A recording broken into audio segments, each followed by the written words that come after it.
Hiya guys, it's Sammy Al-Suwaidi with you again. This time on one of my personal favourite topics, developed and developing economies. This is my third video blog, and I try to cover subjects which are both relevant and interesting, although not always in the mainstream. China. China is to surpass the US's 140-year held title as the world's largest economy in 2014, this year. China's growth rate over the last 3 years has been in double figures, and in the first quarter of 2014 alone, their economy grew by 7.4%. However, they also have their problems. Both their aging population of 1.3 billion people and high inflation mean that China is losing their large and cheap supply of labour, one of the major factors that brought them FDI in the first place. Their government's one-child per family policy, introduced in 1979, has fueled these problems, demonstrating that government intervention in the economy, however well-intentioned, often fails. And although in May 2014, the Chinese government considered scrapping the policy, will this be enough? Another government policy of China's is to subsidize and legally favor domestic giants such as Haier, CNOOC, and Lenovo. This might have been okay back in the 80s and 90s, but now, this kind of national favoritism and subsidization is further driving cost-push inflation, and in a changing world where foreign firms have a greater choice of competitive and growing economies, such firms are now leaving China. China's previous export-led model of growth is failing.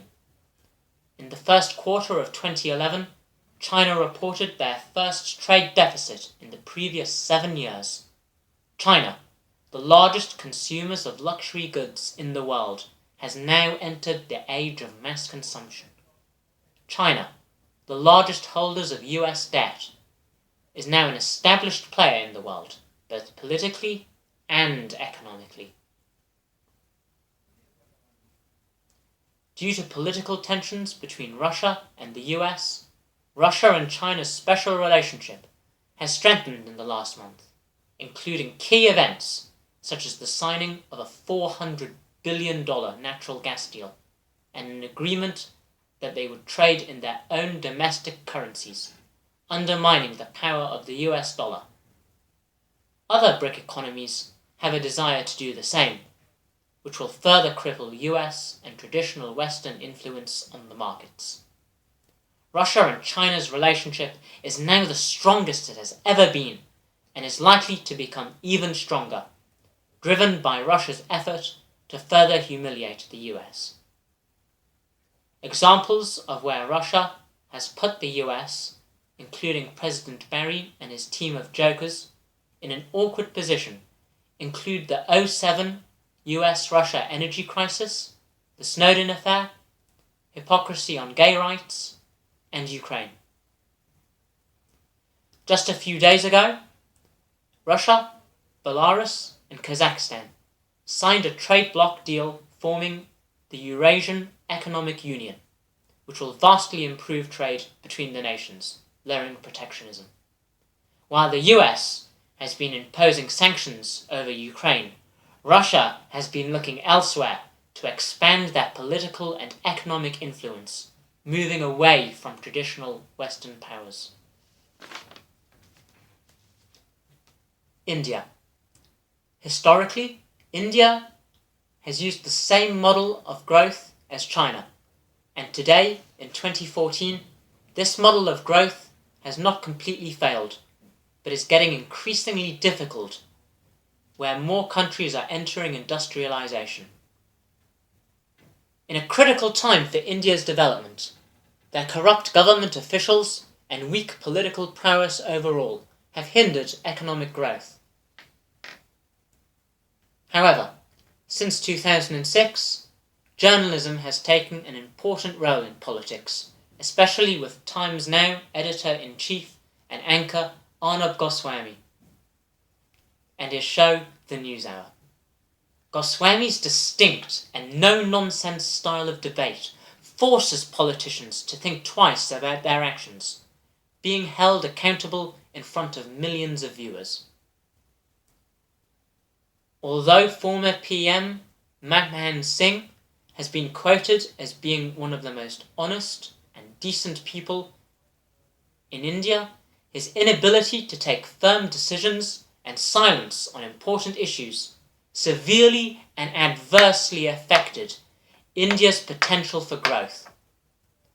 However, after PM Narendra Modi's recent landslide election victory, both President Barry and Putin on the planet Banter invited the newly appointed Prime Minister to talk about furthering relations between each of the two respective countries.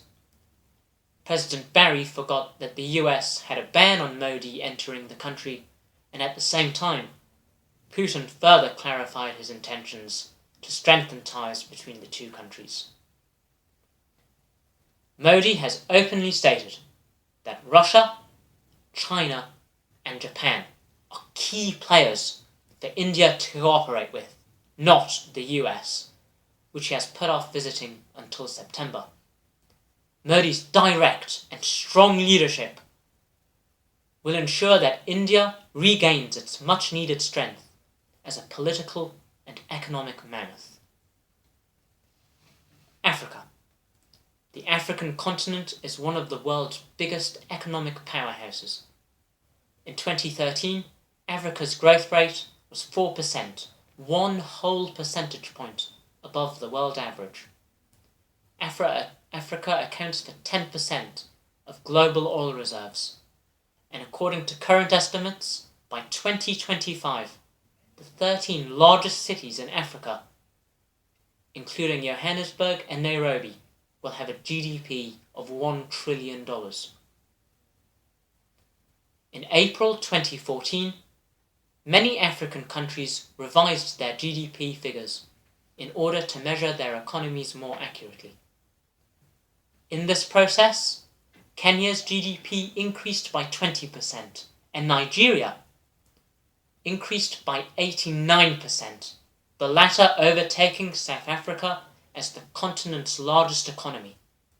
Nigeria's 37 billion barrels of oil has contributed to $6 trillion worth of exports in the last 50 years, but they also gain from large and growing industries such as manufacturing, telecommunications, and finance. This kind of diversification is key if Africa wants to secure their economy in the future. Africa has also received a lot of outward FDI from China. The sub-Saharan region received 13.8% of Chinese FDI from 2005 to 2010, including $9 billion worth in 2009. China and Africa in 2014 continue to be an important partnership. However, Africa also has a history of corrupt and weak politicians, which will adversely impact their growth. Africa needs strong leadership to further their position in becoming an economic superpower, and even then, it is also clear that there is quicker development in some regions than others, inevitably leading to two-tier growth. The UK and US. Developed nations, such as the UK and US, face different types of issues from developing nations, some of which are not wholly economic, but also social and political.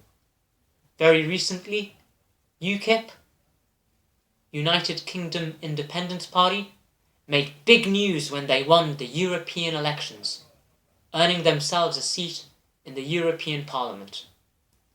Gay marriage, women's rights, and their place in what some argue is an increasingly misogynistic culture all primarily social issues, are also well discussed and considered important. Issues such as FDI, trade, and government policy have far less effect on everyday lives, and even considered by some to be niche topics. Dubai. Dubai is another example of an economic miracle. In the 90s, Dubai used its oil export revenues to expand their economy, but as Dubai has little oil, diversified into other industries. Today, Dubai has comparative advantages in industries such as finance, real estate, and metal, being home to Dubai, one of the world's largest aluminium producers, and oil accounts for only 2% of GDP. Adding to Dubai's numerous advantages is their strong political leadership, where firm decisions are made quickly and effectively by Sheikh Mohammed with the advice of his ministers and close aides. The subject of developed and developing economies is a broad and interesting one which I have tried to compact down to a few minutes, but news in this area is changing nearly every day.